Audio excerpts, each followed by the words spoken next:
All right, we're going to go ahead and get started. Welcome. You are in the session called The Future of Cybersecurity in K-12 Education, a virtual fireside chat.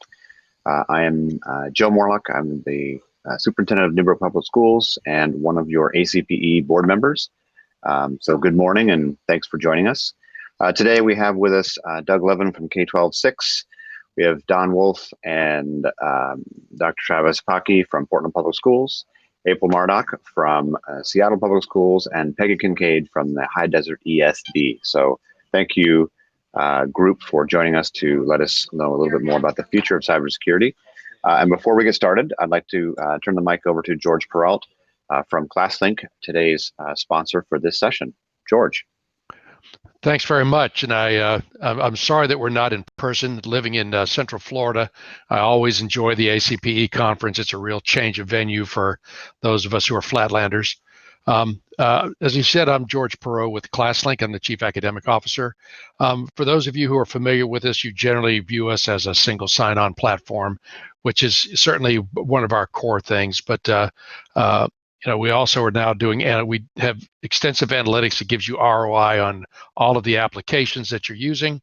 And just recently, we are announcing this summer the ability to track on school-owned devices where students and teachers are going outside of applications that are launched inside of our Launchpad.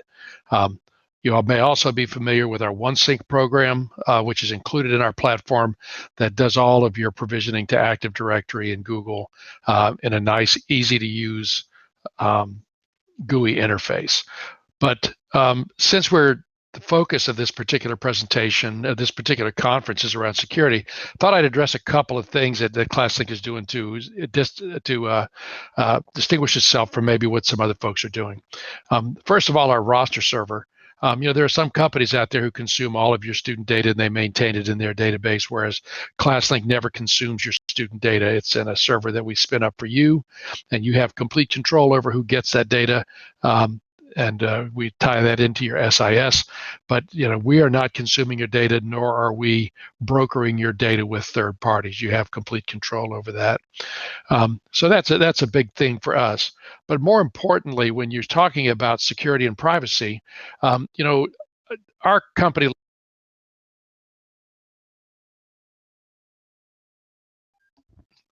Our company, like a lot of other people, we're signatories on the Student Data Privacy Consortium and the FERPA and COPA and all of that. But we're going an extra step to give you that comfort level. So we employ third-party industry standard audits to come and check to make sure that we are in compliant and doing everything we can do to keep your data secure. So we have a SOC 2 certification. We have a CSA STAR certification, and we have an ISO 27001 certification where they've come in and done external audits. So it's not just us auditing ourselves. So, that's, sort of in a nutshell. And if you're interested in learning more, you could certainly talk to your friends at Central Kitsap or Evergreen or Vancouver or Franklin Pierce or Hillsborough or any of these other places. And if you're interested in hearing more, we have a session at noon tomorrow. So I want to honor your time and try and stay within my 2 minutes. Appreciate the opportunity to sponsor ACPE and the great work that you all are doing. Thanks so much. Thank you, George. Appreciate your continued support of ACPE, and let's go ahead and take it away. So, team, tell us a little bit more about the future of cybersecurity. Thank you very much, Joe. Appreciate being with you today. Again, my name is Doug Levin. I am the National Director of K-12-6. And I just wanted to spend just a moment here and sort of level set the conversation before we begin. So the first question that I want to address is sort of what is K-12-6 in this organization that I am with. It's a new organization. You may not be familiar with it, right? So we are the first national nonprofit dedicated solely to helping school districts protect themselves from emerging cybersecurity threats. We act as an ISAO, an information sharing and analysis organization, and do many of the things that those organizations do in terms of real-time information sharing from public sources, from private sources, and most importantly, from member to member. Our members include public school districts, charter schools, private schools, regional education agencies, and actually state education agencies. And those are the folks that we're dedicated to helping. Some of the things that we do that are a little bit differently than other information sharing organizations reflect the fact that we are from K-12 and we understand K-12, right? And so we are laser focused on also helping to develop some best practices, model policies, providing professional development to our members and to the broader K-12 community, and also providing advocacy on behalf of the needs of K-12 cybersecurity. You can learn more at k12six.org. There is a free membership available for the first year for any organization that's eligible to join. And that's what I'm going to say about that. So let's sort of shift then, though, to what we know about K-12 cybersecurity and the state of K-12 cybersecurity, right? And folks may be familiar with this image here. This is an image of the K-12 cyber incident map. For those of you that I don't know, this is actually a project that I launched in early 2017 because I simply didn't have the answers to basic questions about the state of K-12 cybersecurity. There was a lot of data that was available generally about, trends in data breaches or ransomware, et cetera. But to the degree that they talked about the education sector, they talked about it in a way that didn't make sense to me as a K-12 guy, right? So they lumped public and privates together. They lumped higher education and K-12 together. In some cases, it was global in scope, their statistics, right? So, what was happening in the US was lumped together with what was happening in Canada or the UK or Australia or in, many places around the world. And while that's of interest to some, it's not particularly actionable for us. And so in the absence of that information, I just decided to start compiling what I was beginning to see more and more of, which was publicly disclosed incidents about, in this case, public school districts, right? K-12 districts. And over time, this data source has morphed. It went from a blog on one site to its own independent site, the K-12 Cybersecurity Resource Center. It's now become the definitive source of data on publicly disclosed school cybersecurity incidents. So one of the things that I've done over time is I've started to compile statistics about what we know about these incidents over time, right? And a couple of, just want to share just a couple of simple data points. There's certainly much more available in reports that I've made available on my site, and I think are also available at K-12-6. They're freely available. And I've done annual reports for 2018, 19, and now 2020 school year. So the first sort of meta trend that I want to call out that I think, we're probably all familiar with, but at least in terms of publicly disclosed incidents, the number of those incidents are increasing over time. I would also note that their severity appears to be increasing over time, right? And by severity, I mean in terms of not only what data has maybe been exfiltrated, but what bad guys have done with that, right? In terms of identity fraud, tax fraud, credit fraud, right? We've seen school districts increasingly targeted for financial fraud and for ransomware incidents, right? That have led to the stealing of literally millions of dollars from school district budgets, right? Many times these, well, it depends. Sometimes these funds are recoverable, sometimes they're not.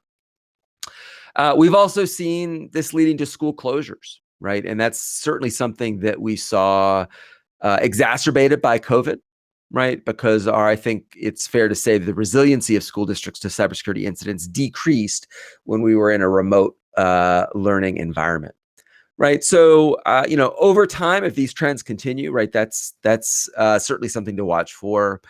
And then the second major trend, right, is that I think we're seeing a variety of threats facing school districts. And these threats are coming from external actors, right, criminal groups, from essentially online trolls, right? But also from internal actors, right? Disgruntled employees, bored students, right?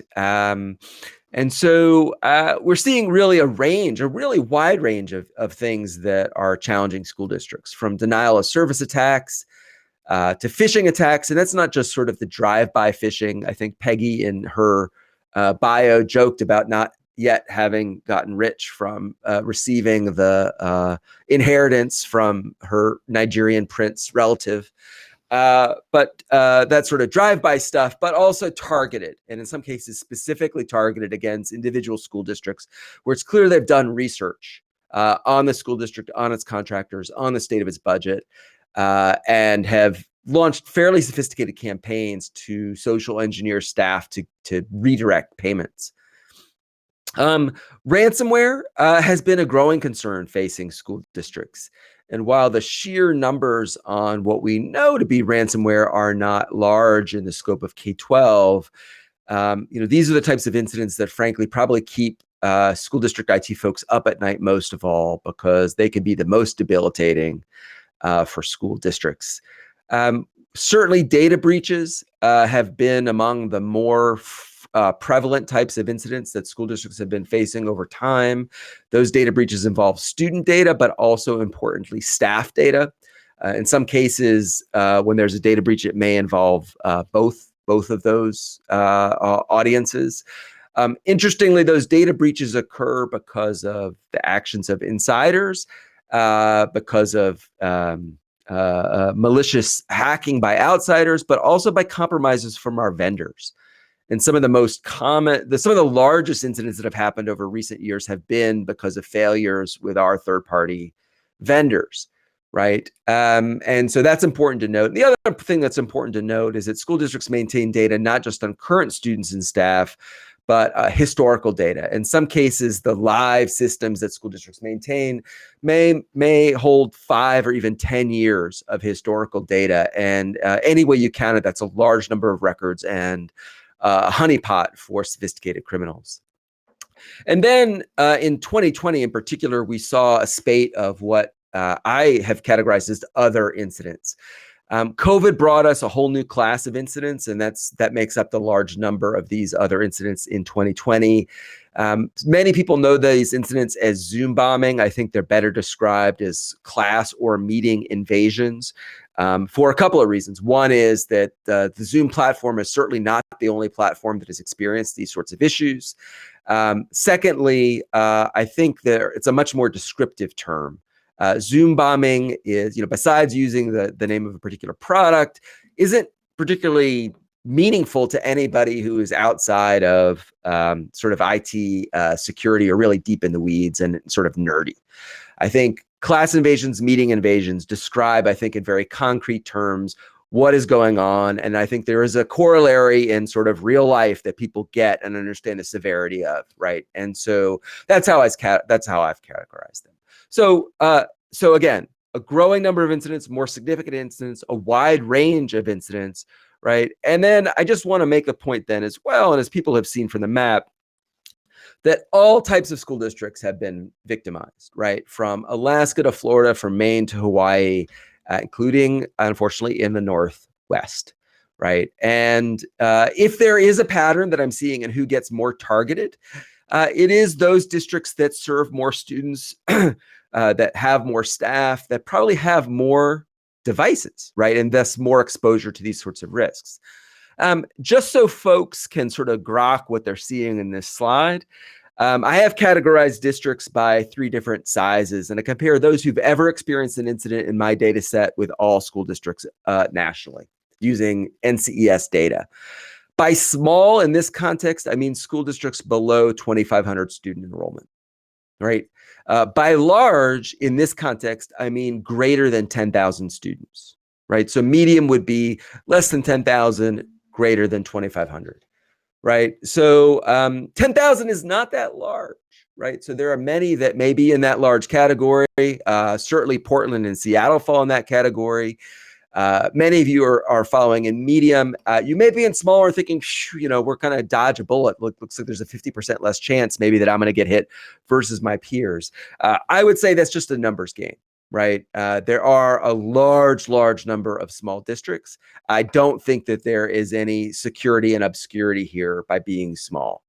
And in some cases, the smaller districts are even more challenged to put in place the kinds of protections that we know they need, right? And so it's really just a matter of time. So with that context, then I want to sort of pivot to the fireside chat portion of why we're here, because I did not want this to be, I don't think it was never envisioned for this to be a presentation by me. Certainly, if you're interested in learning more about this research, there are presentations that I've done that are available, and the full report is available at my site. So now I want to sort of welcome in our other participants in this chat. Peggy Kincaid, April Murdoch, Dr. Travis Pocky, and Don Wolf. I'll go ahead and stop sharing there. And I'm going to sort of open up the conversation by really trying to get a level set on how concerned people really are about this issue of K-12 cybersecurity, and maybe how concerned they should be about it in the future. So, from your perspective, given what you know about the risks facing students, about facing educators, facing your school system, how big a deal is this cybersecurity thing anyway? Is this something we should really be concerned about and taking steps to address? And let me start with April on that. So the easiest example I can provide is phishing. It used to be you'd get a blast of phishing that was generic in type, and it was sent to as many staff as they could find on the website. And some staff would respond and somehow give up their username and password, and you'd fix it by resetting their password. We then realized that the phishing was a little more sophisticated. When the bad guys got that username and password, they'd log into the account and they'd start searching for stuff, right? They'd look for invoices. They'd look for other sensitive documents, and they'd use them, because the next round of phishing that we saw, and this all prompted us to move to MFA to stop this behavior, but what that ended up creating was we'd get customized invoices that are legitimate in a conversation thread that was legit, from a vendor that was legit, and the only thing that wasn't legit was, at the time, we didn't do wire transfers. So they were making a request to do a wire transfer change. They were claiming they were having a banking issue, or they were changing providers, or whatever the excuse that they were using. And initially, the English on those was terrible. You could kind of tell that it was being faked because the English on it was enough. The grammar was fishy. It just didn't feel right. They've now got it down to enough of a science that you really can't tell, right? That the English is good, the copy is good, they're in a thread that you already trust. They may even be from the vendor in question if they've managed to capture an account, right? So you have to be really, really careful. So the stakes keep going up. And on a reverse side of that, on my kid threats, it used to be that a kid might do a DDoS attack, right? They could use their lunch money and save up and launch an attack in a generic way. And thankfully, our ISP, the K-20 at the state level, has put in some controls to make that better. But now I've got younger and younger kids.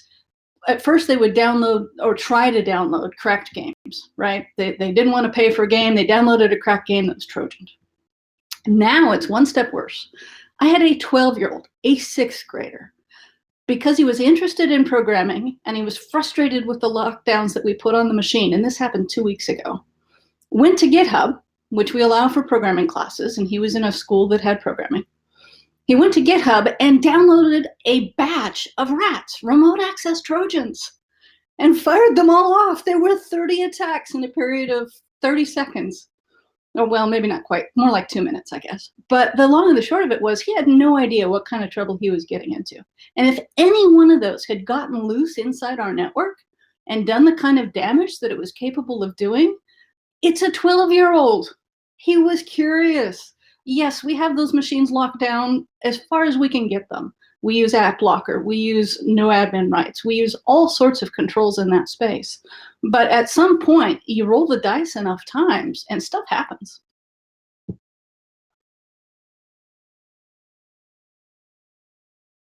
All right, I'm glad to get that out of the way. And and Don, to spare you, right? Because I guess you were the one who were afraid you were going to do it yourself. So Don, let's turn it over to you. Is what April's saying resonating to you as a CTO? Is this, like, how much mind space is this taking of yours? Are you losing sleep about this? Is this going to be how are you thinking about it important?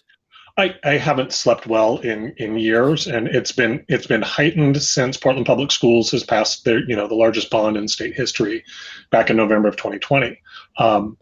Because we know, I mean, there's a very consistent trail across the nation, higher ed, K-12 public entities of pass a bond, receive extra attention from bad actors out there because they're looking for all of these ways that April talked about, sophisticated ways to get your information so that we can very cleverly move your money to somewhere else. So it huge amounts of sleep lost over this, but also at the same time, yes, cybersecurity, huge deal. It's constantly on the top 1-2 of my things that snap me awake at 2:47 every morning. I feel a little bit like I'm trapped in Amityville Horror, for those of you that are old enough to remember that 3:15 time sync. But I also think that we're having more conversations. A couple of years ago, nobody knew about your original resource, about the K-12 cybersecurity map and what was going on there. And now everybody is aware of a resource like that. We're seeing things like K-12 6 spring up, where we have a nonprofit, easily accessible way to get some support and to get some help. Hearing conversations from regional providers and larger districts saying, how can we come together? How can we pool our resources? How can we do a better job? Because you're right, and particularly I'm going to lean on Oregon a little bit. The average size of a school district here in Oregon is tiny. I mean, it's our average school district size is right around 600 students, and with that few students, there's not a lot of resources. So you have to you can't do it. And I can't imagine somebody taking a look at the NIST CSF and saying, oh, I can do this while I'm also the bus driver and whatnot. So I'm hopeful that it's going to get better, but like all things K-12, I believe it's going to be more homegrown than it will be we're going to find a state and national. And while we see some great resources at the national level and are super thankful for them, the mandate, I'm curious to see what comes out of the current administration, because it's becoming one of their talking points on how do we support our K-12s and our higher eds with this. What does a mandate look like? Because every area is just a little bit different, but there's those core components. So I'm hopeful that it will improve. I just don't know if it's going to improve to match the pace of how sophisticated and how clever the attacks are becoming and how prevalent it is. I mean, like April mentioned, you can go to GitHub, you can do this. You can buy a DDoS attack for $10 on the dark web on your cell phone and interrupt that assessment right now, or whatever else you want to do. So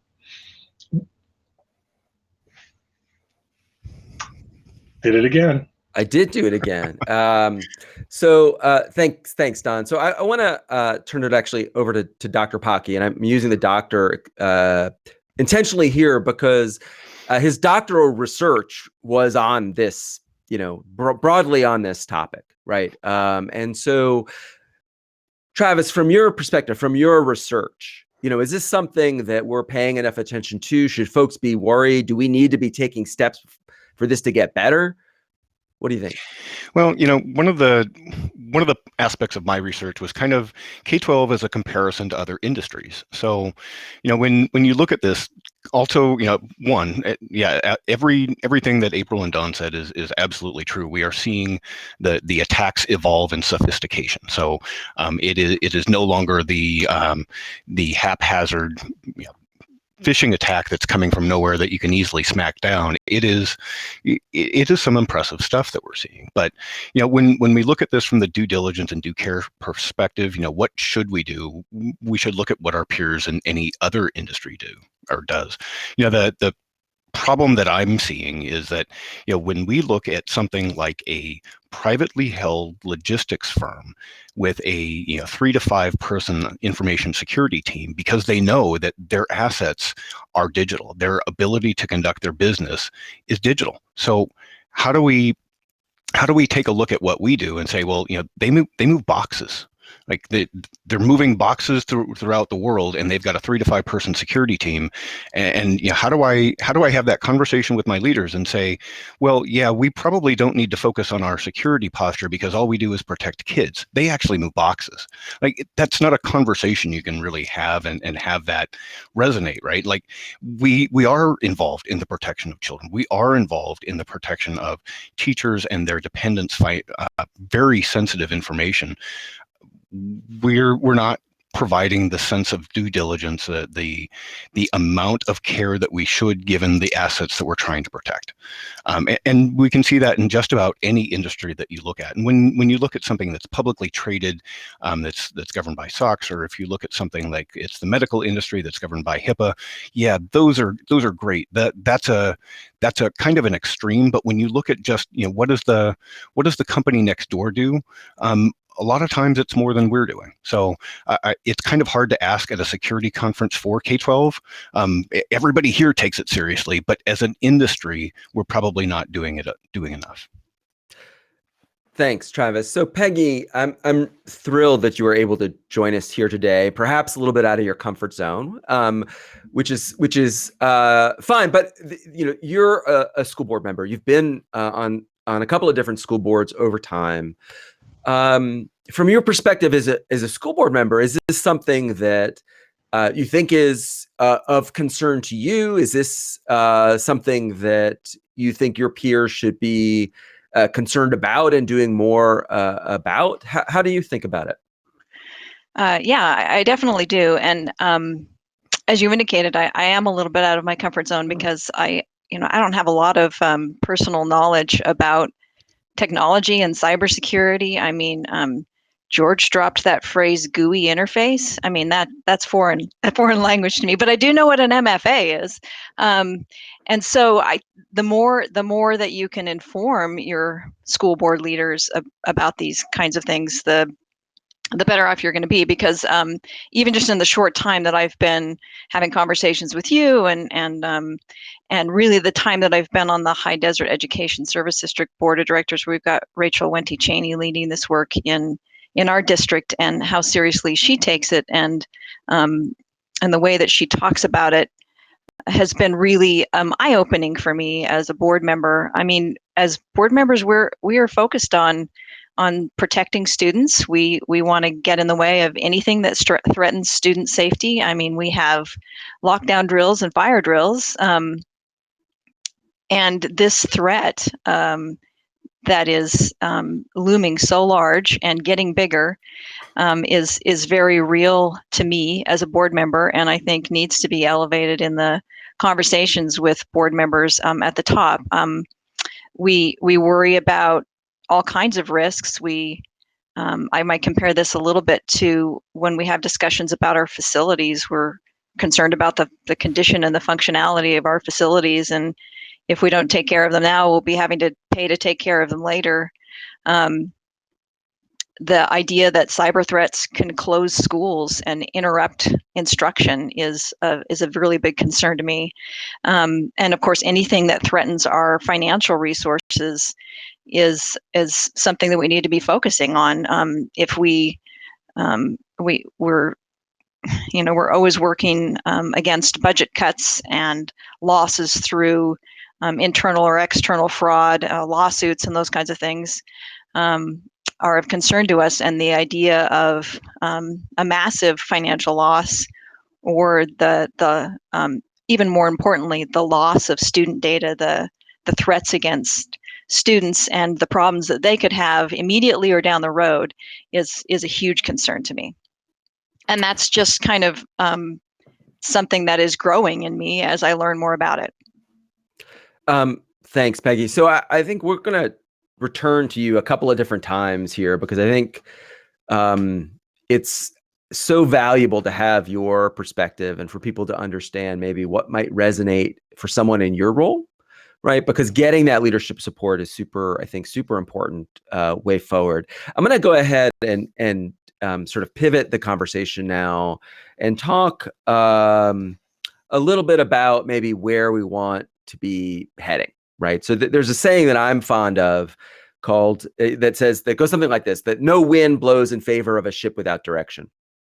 Right?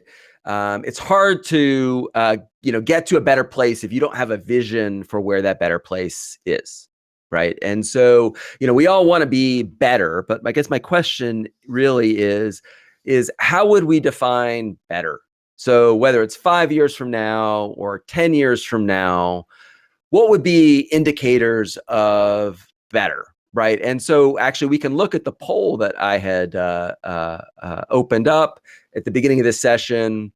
Looks like the majority of folks in the session are somewhat confident that they'll be able to keep pace.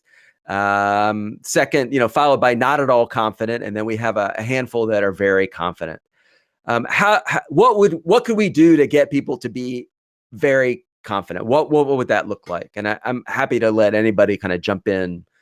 Don, yeah, go ahead. I'll jump because this is actually a jumping off point where you and I met a few years ago, Doug. At one point, I was very passionate about developing and the creation of a very specific cybersecurity framework that was targeted at K-12. That didn't last very long. That was a fool's errand because there's so much great resources out there. Why should we recreate the wheel? But the reason why I was focused on that, and this is what I'm hopeful for in the next 5 to 10 years that says, okay, we're making a dent at this and we're doing well, is we would, as an institution at the state level, at the national level, would require the same due diligence and the same policies around what we're responsible for in our financial systems. So on an annual basis in the state of Oregon, there's an ORS that says you will have an external audit to confirm that you are doing things appropriately. That would be fantastic. It does a number of things. It brings the finances to the board's attention. They have to review, they have to support that, they have to weigh in on what the financial audits were and give a review. And the leadership of the districts are all very much in tune with this is a rigorous process. I think the time has come that we need legislation and we need state level policy and federal level policy that says each K-12 institution that is going to be connected to the internet or using any sort of digital resources is going to have, I don't think an annual, because I don't think you can make the headway, but a biannual, every other year, have a cybersecurity audit with a remediation plan that comes out of it, and you are graded and looked at and have to report the progress on an annual basis. And at the end of the year, that 2 years for your next audit, get audited on how well you have attacked and shorn up those areas that were targeted or brought to your attention that needs remediation. So that will bring a greater focus to this and hopefully bring the resources that we need, whether it's external partners, whether it's internal folks. Somebody had mentioned in the chat, and we've been talking about that. K-12 is going to have a hard time retaining this type of talent because we'll train them, and then they will, unless they're incredibly mission-driven, like folks like April and Dr. Pocky, who believe in K-12 and say, this is where I want to make a difference, they will find a lucrative job somewhere else. Which, so be it, but we've got to have the resources to be able to attack this problem and address it head on with insights at all levels of leadership, from our boards to our superintendents to our senior leadership and cabinets across the organization. So that's fascinating because there are very few times in my career where I have heard someone at a local district level say, I wish we had a mandate. That would be better. What others other ideas, other thoughts about what better might look like in 5 to 10 years? Just to follow up on what Don said, we're in the same place. I sent 3 specific questions to the Washington folks who do our audits and said, can you add these to all the districts for the next time around? They're really fairly straightforward questions, but I just wanted them to add some very specific cyber security related questions to the financial audit process, because they're interrelated, right? The risk to our finances exists in part because of some of the cybersecurity threats. And I got this vague kind of, we're interested, but it's going to take a long time, and there's, no legal drivers on this yet. It's like, oh my gosh, if they would simply ask those questions, I guarantee you, if it's on the audit, the districts will pay attention. But there is some hope. The cybersecurity insurance questions are also driving some similar thought processes within districts. And I'm hoping that the need to have cybersecurity insurance and the requirements that those vendors are making of us, like MFA, is actually going to happen. And we're going to see some changes as a result of the cybersecurity insurance providers pushing it. It's interesting. And do you think that the insurance providers get K-12? Are all of the things that they've been asking for right now sort of on point, or what do you think? I think it's a mix. I think they don't realize how underfunded and understaffed K-12 is in general, and that, in the smaller districts, you might have the science teacher doubling as an IT person, right? There's really a very significant limitation on staff. And so I don't think they fully realize that issue. I think they're hoping that the technology vendors can provide some of these tools and controls and supports in a way that is cheap and easy, right? Point and click, pay the minimum service fee, and we'll take care of it for you. I think they're hoping that that will happen. And I'm a little bit worried because K-12, every org operates a little bit differently. And yeah, we can all agree to do certain things, but there's no one tool that will solve it for all of us, because we all have a different SIS, a different HR system, we have a different configuration. The one solution that fits all doesn't work terribly well. And so that's part of the scaling challenge. I'm trying to write something as simple as, here's how you block macros that are downloaded from the internet, right?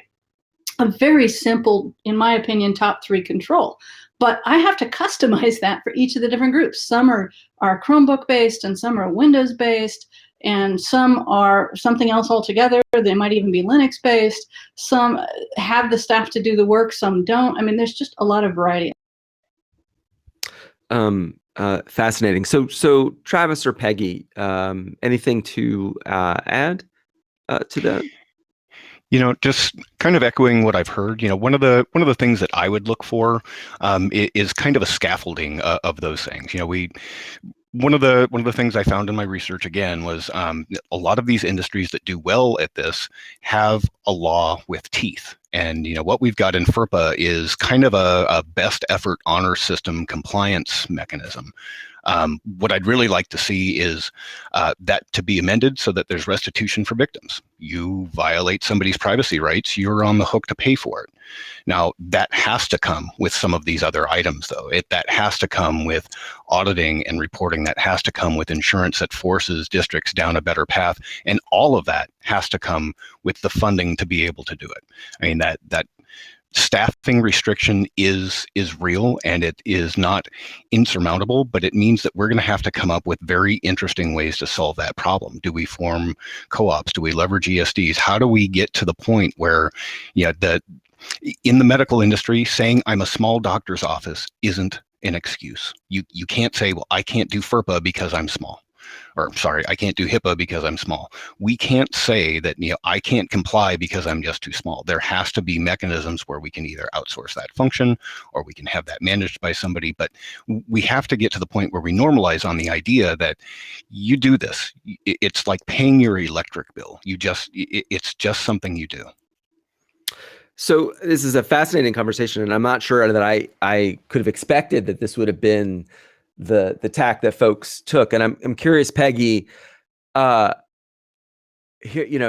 as a school board member, and you have folks who are embedded in school districts who are seeing this stuff going every day. They're experts in this, and they're saying we need the state and or the federal government to come in with some mandates. And I suspect as a school board member, that's something that gives you some pause, maybe. So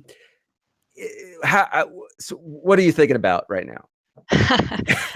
When you say mandates, you almost may as well say unfunded mandates, because that's usually how it comes, how mandates come to be. I am sympathetic, though, to a mandate about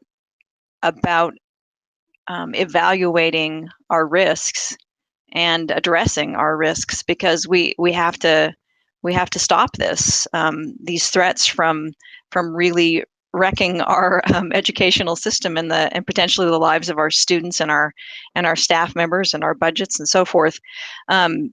So yeah, I think if there's a mandate, there needs to be some funding to back it up, because it can't be done without funding. And I'm always concerned with a mandate at the construction of that mandate. Who is making the decisions about what's included in that mandate? And it needs to be not just people sitting in the state office of the state Department of Education. It needs to be all of you, the cybersecurity experts, putting your heads together as you're doing in these kinds of settings, and deciding what are the standards, what is the framework for this mandate, and what are the right things that we need to be measuring and addressing and thinking about, so that we're going about this in a smart way, and not in a way that's just adding layers of bureaucracy, because that's just problematic for everyone. So but I like that you're hearing the cybersecurity experts say, we want a mandate. We need a mandate, because we need to be taking this really seriously. Yeah. So let's pivot then, maybe, and then talk about what we've seen already in terms of federal and state policy proposals, right? Because, policymakers have started to hear from school district leaders that this is an issue. Usually they're hearing from folks who've been compromised, right? And then the superintendents, school board members are calling their representatives, at whether it's at the state or the federal level, saying, we need help. This is not something we can manage. But there have been a number of recent proposals that have been floated at the federal level. There have been a number of proposals that have been floated at the state level in various states, some of which have passed. And so I've got really three buckets of proposals that have been advanced. And what I want to do is I want to present each one to the participants here in the Fireside chat, and just to have a little conversation about maybe the pros and cons, or what the devils in the details are for each of these proposals. And so, the first one that I want to turn to is something that would build the capacity of individual school districts, right? And it's essentially money, right, that would be provided in many cases for specific product categories, like endpoint protection or next-gen firewalls or training and awareness, right? So this money would be specifically, right, targeted towards those sorts of categories of products and services. And so, so one example of where this has been proposed, frankly, is the E-rate program, right? And so folks may know that the E-rate just got a supplement to help with broadband access on and off campus, but there's also a proposal that's been advanced for set-asides for cybersecurity funding, and that funding would be limited to specific categories, literally to SKUs of products, right? And so my question is, what do we think of that as an idea? Could that be helpful? And what context could it be helpful? And what kind of issues or questions do we have about an approach that is maybe product or even SKU focused?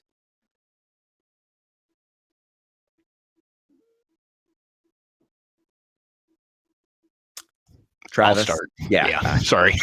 That's right. So somebody else had to forget the unmute button. One of the things that I've kind of approached this from is, wow, how does a government official know what SKUs to put in there, right?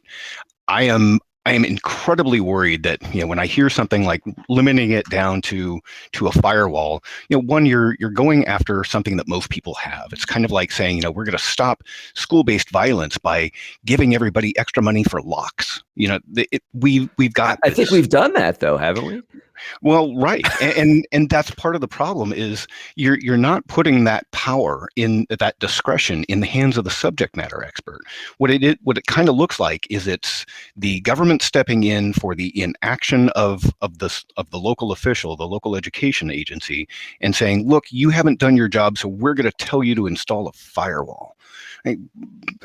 Why don't you just say, we're going to appropriate an extra X% of your budget, and we want you to do this security assessment. We want you to measurably improve security along these lines. The idea of giving us another box to manage, I don't lack for boxes. I lack for people to run them. Don? I was just going to echo what Travis said. It's because so much of this it's hard to scale. April hit it on the head. Travis has talked about this. It's really hard to scale. One of the things we should all be doing is what's our incident response plan and what's our disaster recovery plan? And that's very specific to that school district, because it's not a question of if, it's a question of when. And so how do you respond and how do you get yourself back up and running?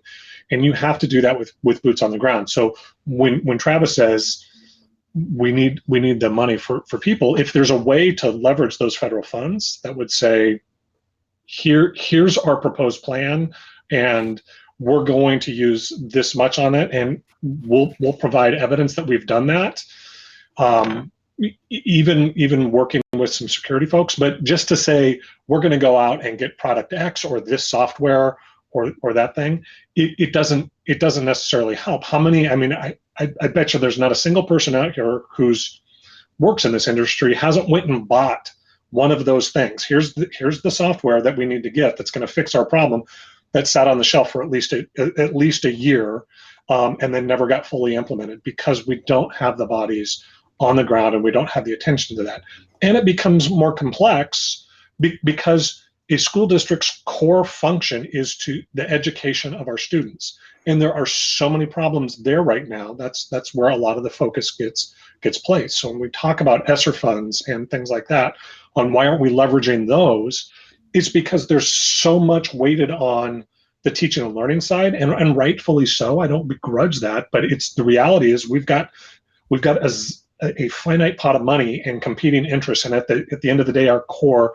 So the risk reward lands on the educational process, not the protection and prevention process, unfortunately, in many cases. April, how would you feel if you got some one-time grant money for, specific products, solutions? It depends. Grants are really frustrating because they don't carry on forward. And if they are displacing something that really needs to be a full-time FTE, it's problematic because that will die. We had a grant to fund an emergency system that let us post up floor plans for schools and emergency response plans for schools. And it would identify all kinds of wonderful safety features. The grant ran out in 3 years. We didn't have funding to support it. They came back and said, now you owe us $100,000 a year, and we just didn't have it. I can't even imagine what the other districts in my state felt about that price. So grants are really problematic in that space unless grants build sustainable supports that can outlast them. In other words, they're a ramp to something that then the district can sustain on its own. The other piece of that might be something like paying for K-12-6 so the districts don't have to, so that we have a place that we can all share our gotchas and our how-tos and our stuff, so that every district, big or small, regardless of their budget, has the ability to participate, and that there's no boundary that is a cost boundary. Thanks, April. This is a fascinating conversation. And Peggy, I'm going to twist it a little bit for you. So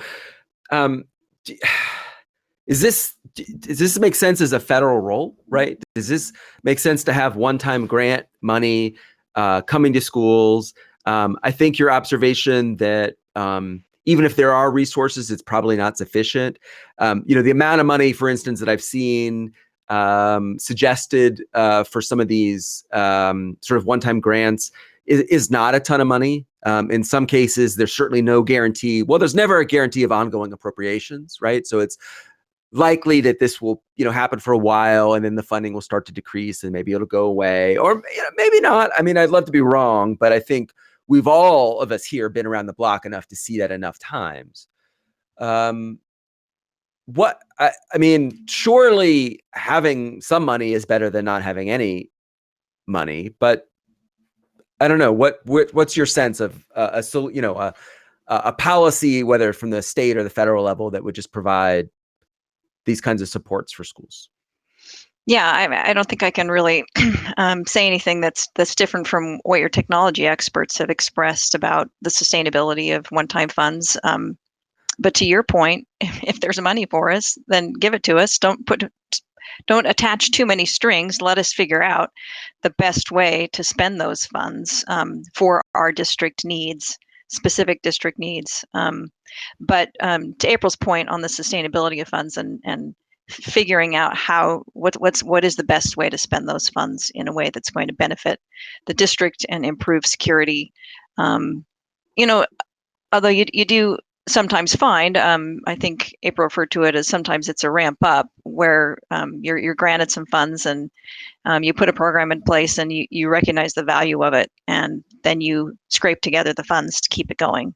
So I think there's always that possibility, but the type of mandates that are too specific can be a bit problematic, and yet if you've got some money to send us, we'll take it.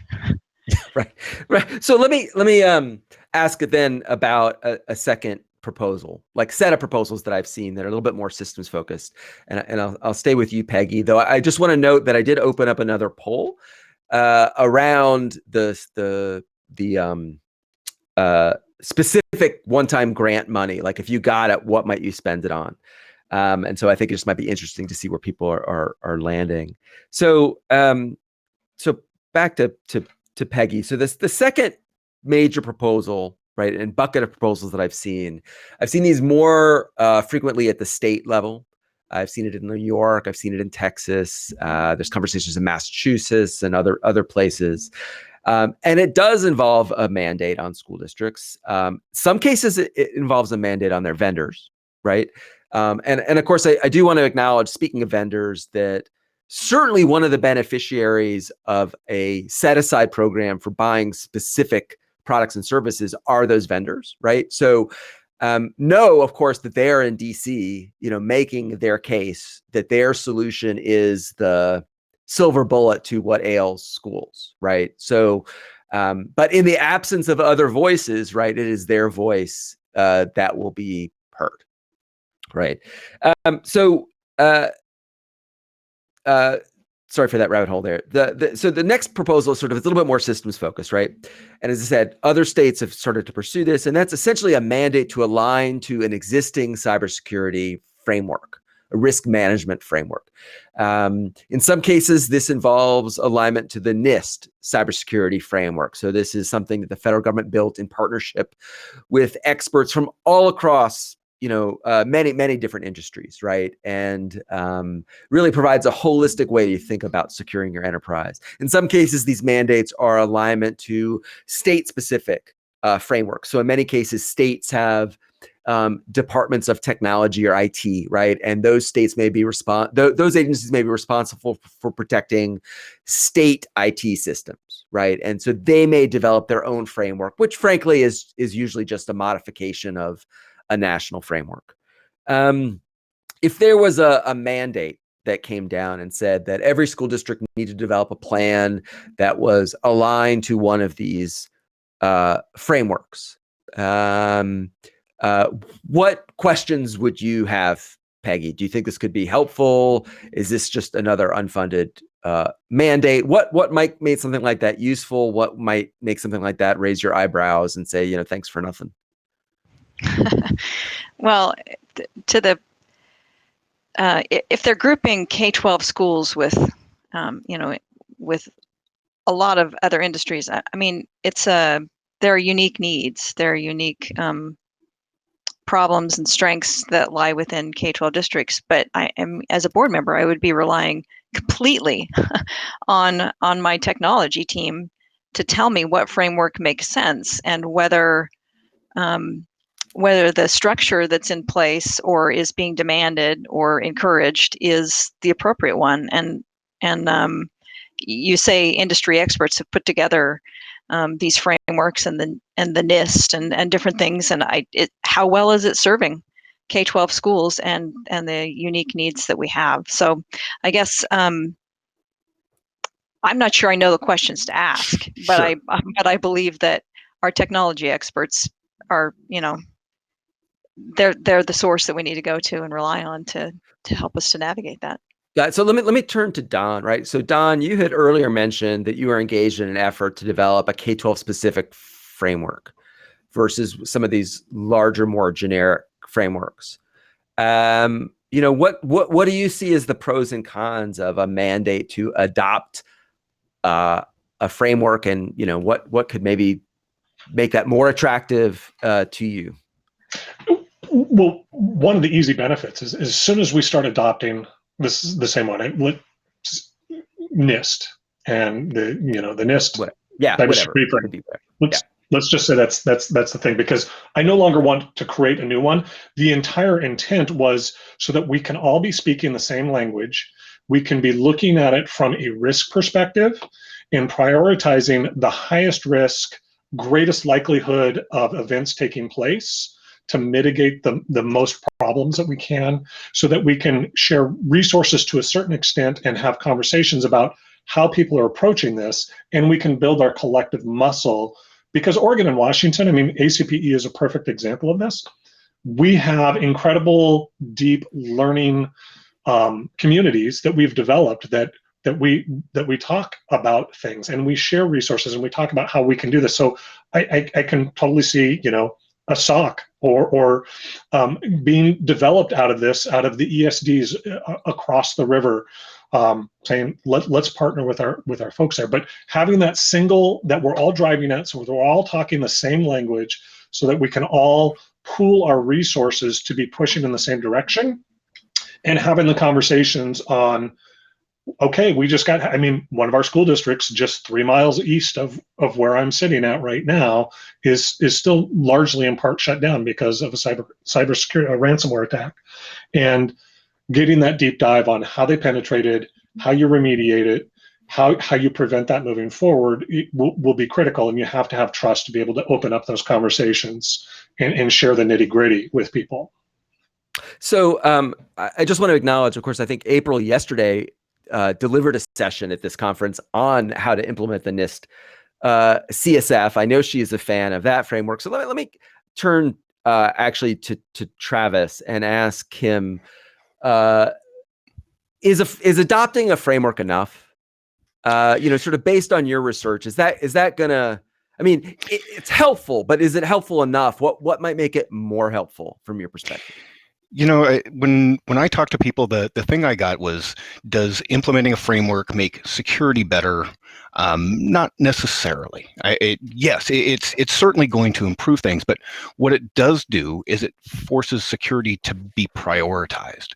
Like it's one of those things where you say, all right, well, this is something that we're going to comply with. This is something that we're now going to make a priority for us. So it gets done. It is not one of those nice to haves. It doesn't get cut or put behind somebody else's pet project. It's just part of our operating model. And if you do that, the tide of security rises. You end up making things incrementally more difficult. Now, does it make security better? If you do all of those things and you do all of them well, absolutely. There's no way it couldn't. What you are going to find, though, is that the metrics start to become more confusing. If you're reporting on the number of breaches, are you being breached more, or are you better able to detect it?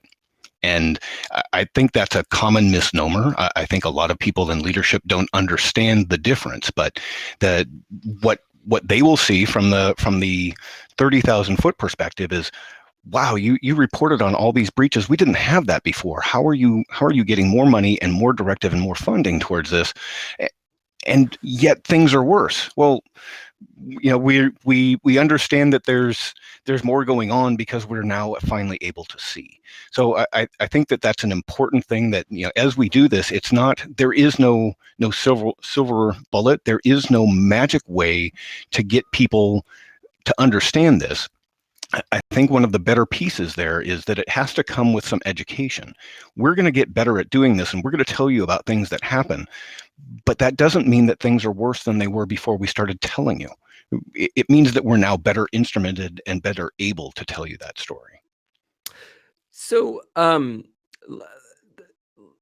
one of the things that I'm thinking about here is, and I've seen this happen in other states, where there's been a mandate to write a plan that's aligned to a framework. No resources have been provided for that. No support has been provided to that. And I suppose at some point they have to check a box somewhere to say that they did it. One could see a mandate like that rolling out, right? It has happened in a major state. It could happen in other states. What would, so I'm not sure that in that sort of scenario, Travis, like the sort of follow-on benefits would necessarily accrue to some sort of a mandate like that. Does it need to have resources? Does it need to have teeth? Does there need to be accountability? And I think, Don was talking about audits. Does, how, so what do you think?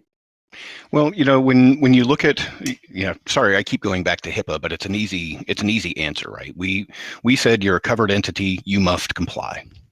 So what did that do for doctors' offices and small medical facilities that now became covered entities? Well, they had to find ways to comply. And are all of them significantly better at their InfoSec than they were before? Yeah, they're better. Are they checking a box in a lot of places? I would suspect so. I would fully suspect the 10-person medical practice probably does not have a full-time cybersecurity person. So they've outsourced a lot of it. They probably don't have the skill sets to vet the people that they've outsourced it to, but they are all held to a compliance framework. So is it overall better? Yes. Could I see something like this happen where we're being told, hey, you will comply, every district in the state, to the NIST CSF, and you must find a way to do that? To the district that the example April made, where you've got the science teacher also serving as kind of the tech director, that's probably not going to look really more secure. They're going to struggle to find ways to comply with that mandate, and a lot of it is probably going to be not very rigorous effort. But I do believe that it's going to incrementally improve things. Got it. So I think, Joe, we've got about 10 minutes. Is that right? All right. Yeah, we have about 10 minutes left. I didn't know if you want to look at taking some questions maybe from the group. There's a great conversation happening in the chat, or if you have a few more things you'd like to ask or share first. There are a couple of things that I just kind of want to race through a little bit quickly, and so let's do that. And so I mentioned there were 3 policy proposals, so let's just turn to the third real quick. And this proposal really doesn't involve providing support directly to districts at all, right? These proposals essentially would beef up the supports that may be provided by the federal government, by CISA, or maybe by the FBI, right? Or they may be investments in organizations like K-12-6 or MSISAC or other groups, right, dedicated to helping school districts with cybersecurity. What do you think? And I'll just sort of start with April here. April, the value proposals that would sort of beef up those organizations or agencies that are dedicated to trying to help districts. You think that might? Yeah. What are your sense of the pros and cons? Pros and cons from my point of view come at 2 levels. So if they're just rebroadcasting the same stuff that we already have, it doesn't help. but where I hope they can provide a platform is where districts across the country can come together, share solutions, share challenges in a confidential, trusted forum. Take one, if any one of us gets hit, the rest of us have some level of protection, right? We've shared what happened, we've shared what we've done, we've shared our scripts, we've shared our processes. We level each other up and turn it into something where it's all for one, in the sense that if that organization can really harness all of the work that all of the K-12s are doing, my org and other orgs like it, and make that available across the board, I think we have the ability to lift the whole K-12 universe up, right? But the question remains, is that sustainable? Is that doable? And who gets to do that? And so I don't see more of the same as helpful. I'd like to see a different approach. I'd like to see more specific examples and tools and a sharing of things at a level that we really haven't done in the past. I recently posted an attack that we saw where they spoofed our website. They sent an email, thousands of them, and a bunch of my users clicked on it. It was pretty scary stuff. And we have all kinds of controls in place. And because they spoofed our website, they were somewhat successful at getting things through. I shared that information in the K-12-6 space, but if there were more districts across the US who saw that, maybe they wouldn't have been affected by the same bad actor, right? So the more detail, the more specifics, the scripts to do automatic disables, all of the things that we do as part of our operational nuts and bolts, what if we shared that with each other? MFA stuff. We did a whole lot of work around MFA on making that an opt-in process and a timed process and having exceptions. If we could all share the logic of what we've done and we could pick and choose what works for us and share those resources, oh my gosh, what a difference. So it's an interesting observation, because I think we're used to this notion of a sort of a broadcast model, that the experts will just tell us what we need to know and what to do. You're arguing in some respects for more of a networked model, right? Where we're going to work all together collectively, right? And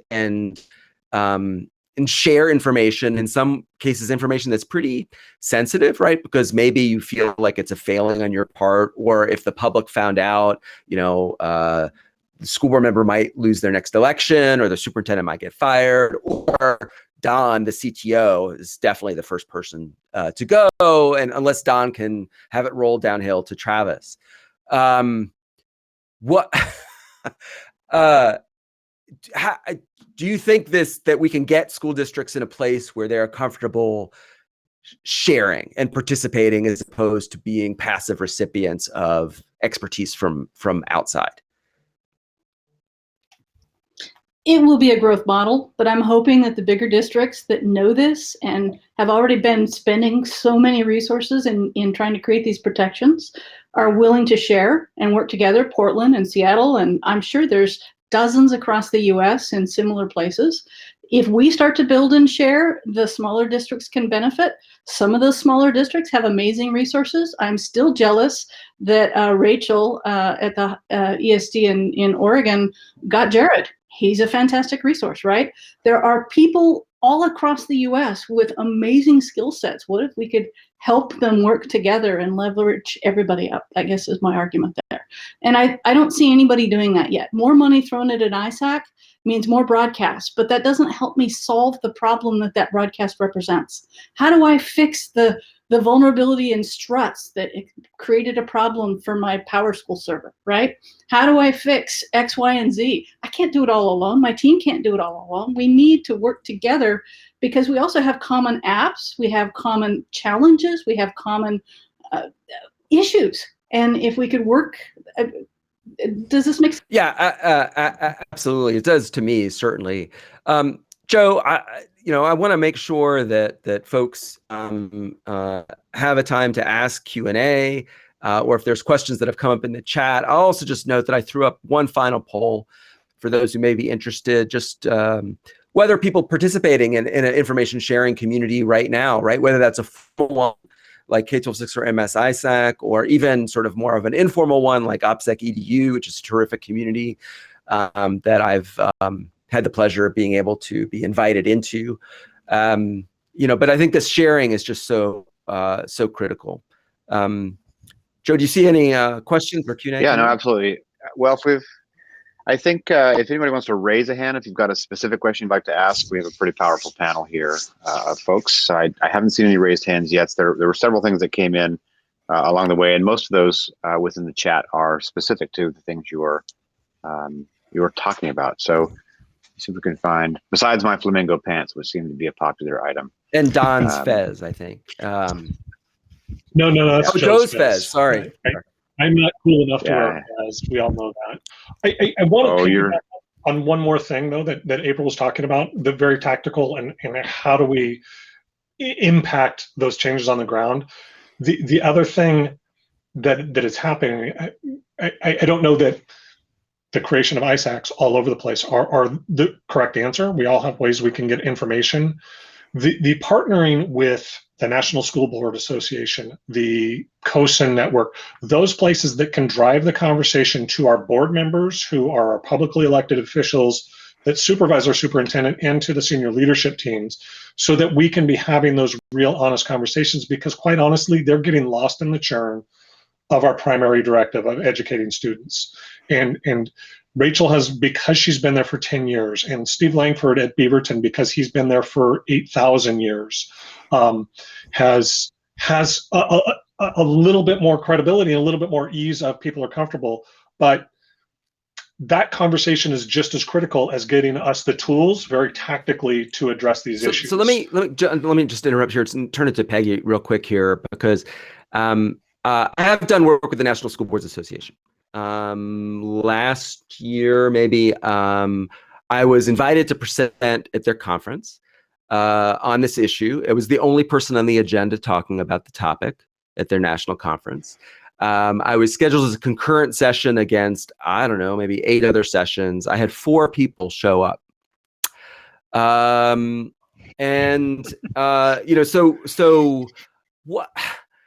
what's your advice on how best to engage with local policymakers, with school board members, and maybe with the other groups and organizations that have the real influence around policymaking and education, just based on your experience? Sure. Yeah. I think I wrote down 4 different things I think that can be done. The first is make sure that your superintendent, that your administrators, they understand and value the need, and they're leading out on this, because they can really push this topic in front of the board and help them to see it and make decisions about it.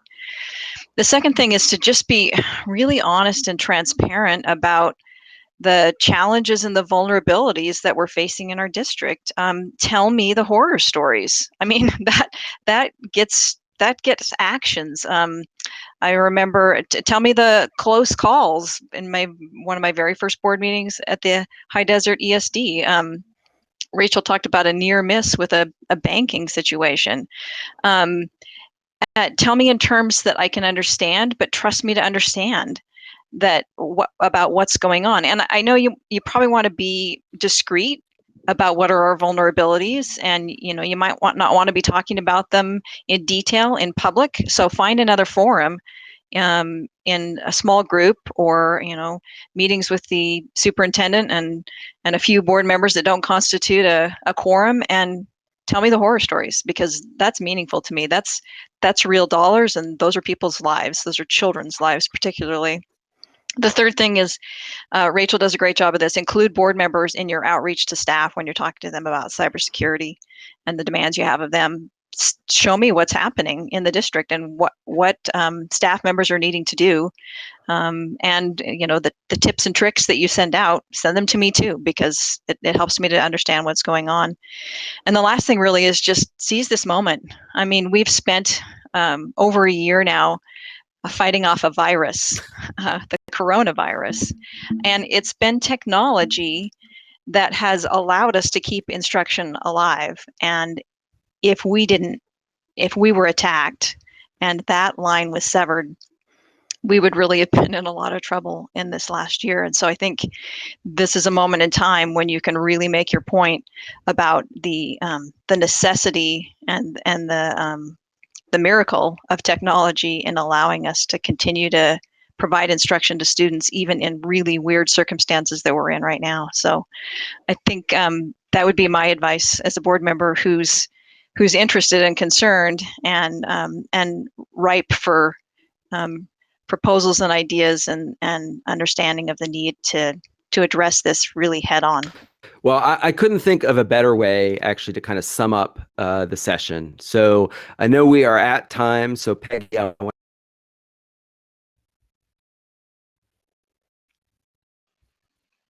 so much. It's been a terrific All conversation. right, that was perfect timing. Apparently, we've cut him off. That was not on purpose. Oh, now we're back. All right. Doug, it was great. You were right in the middle of your closing and you closed. So come on back. So finish your Oh, so all I wanted to do is just really wanted to thank everybody for the terrific conversation. I thought it was really rich. It could have gone on for a long time. I really value everybody's perspectives here. I learned a lot from you. I learned a lot in this session. Keep up the good work. And I think Peggy really said it best. This is a moment in time. I think we can seize this. I think to April's point, we can work together. And this is broader than any one district, right? This is broader than any one state. We really need to work together to raise awareness of this issue, be brave, and work together. And I think we can be in a better place. So thank you very much. Yeah, I want to thank everybody. Just to gauge some awareness, we started at about 30 and we swelled to a little over 80 participants. So I don't think that it is something that people aren't thinking about or worried about. As a superintendent, I know that lots of things keep me up at night, and cybersecurity is certainly one of those, especially as Don mentioned earlier in the talk about when you pass a bond, you're now a very, very juicy target for lots of vectors for attack.